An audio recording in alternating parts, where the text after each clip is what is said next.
In the bustling town of Whiskerton, nestled amongst cafes with milk saucer specials, lived a ginger tabby named Marmalade. Unlike his feline brethren, Marmalade wasn't content with napping in sunbeams. He dreamt of bigger things, of using his paws for something more than batting yarn. Marmalade, you see, was a baker. Not just any baker, mind you, but the owner of the Kneaded Cat, the most popular bakery in town. Every morning, he'd rise with the dawn, don his tiny chef's hat, and knead dough with the strength of 10 kneading cats combined. His creations were legendary. Delicate macarons the size of buttons, flaky croissants taller than any cat, and his signature perfect pies with fillings that would make even the pickiest kitty purr with delight. But Marmalade didn't achieve success alone. His best friend, Penelope, a sleek black cat with a head for numbers, managed the shop. She'd perch atop the cash register, meticulously keeping records with a tiny, cat-sized abacus. Penelope also had a way with words, crafting mouth-watering descriptions for Marmalade's creations that would make even a dog's tail wag. Then there was Bartholomew, a portly Persian with a passion for plants. He nurtured a rooftop herb garden, ensuring fresh rosemary for the focaccia and fragrant lavender for the shortbread cookies. His green paw was the key behind the Kneaded Cat's fresh, fragrant appeal. Every day, their bakery bustled with activity, humans in awe of the spectacle, and cats eager to experience the finest feline-crafted pastries would line up outside. Marmalade, with a flour-dusted face and a warm smile, would greet each customer, his tail held high with pride. One day, a renowned food critic named Miss Whiskers, known for her scathing reviews, announced a visit. Whiskerton trembled. Could the Kneaded Cat live up to her high standards? The day arrived, and Miss Whiskers, a regal Siamese with a monocle, strutted in.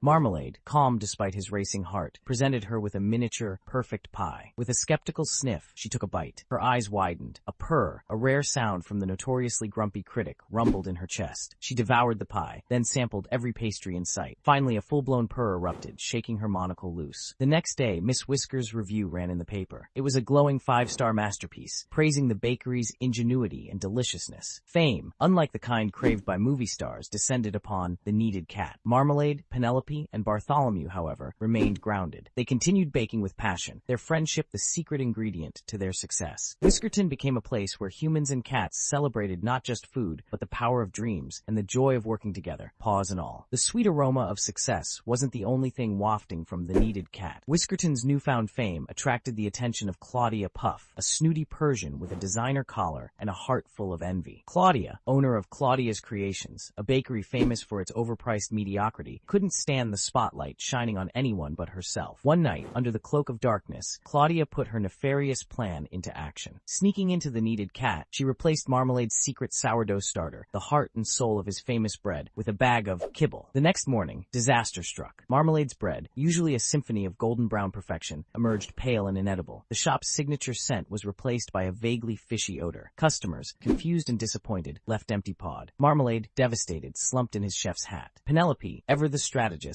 noticed Claudia slinking away from the shop, a suspicious glint in her emerald eyes. Fueled by friendship and a sprinkle of righteous anger, Penelope hatched a plan. With Bartholomew's help, they recreated a makeshift starter using forgotten dregs from the old one and some of Bartholomew's prized catnip. It was a long shot, but it was all they had. For days, they nurtured the new starter, whispering words of encouragement and purring hopeful purrs. Slowly, a miracle unfolded. A familiar sweet, yeasty aroma filled the air, and a new batch of dough rose beautifully. The day they reopened, a nervous tension filled the air. But as soon as the first bite of Marmalade's bread hit their taste buds, the customers erupted in cheers. The kibble bread incident, as it came to be known, only served to solidify the Kneaded Cat's reputation for resilience and deliciousness. News of Claudia's sabotage reached the town, and her once loyal customers turned their backs on her overpriced pastries. Faced with her own bitter dough, Claudia was forced to close shop. Marmalade, Penelope, and Bartholomew, however, thrived. They expanded their bakery, offering cat-themed workshops where humans could learn the art of baking from feline experts. Whiskerton became a beacon of culinary dreams, proving that friendship, perseverance, and a dash of ingenuity could overcome even the most kibble-brained schemes.